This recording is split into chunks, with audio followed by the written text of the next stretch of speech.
సౌధ వద్ద పెద్ద ఎత్తున ధర్నా నిర్వహించారు.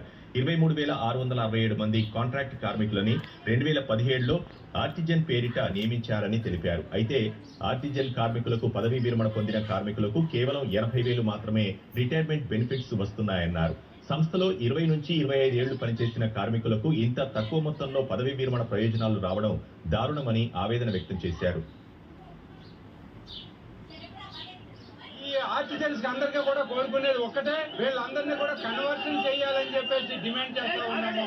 ఎందుకంటే వీళ్ళందరూ కూడా గత 20-25 సంవత్సరాల నుంచి కాంట్రాక్ట్ కార్మికులుగా పనిచేశారు, ఆర్టిజన్స్ గా పనిచేశారు. రోజు రోజుకి ప్రభుత్వాలు యాజమాన్యం మోసం చేస్తా ఉంది.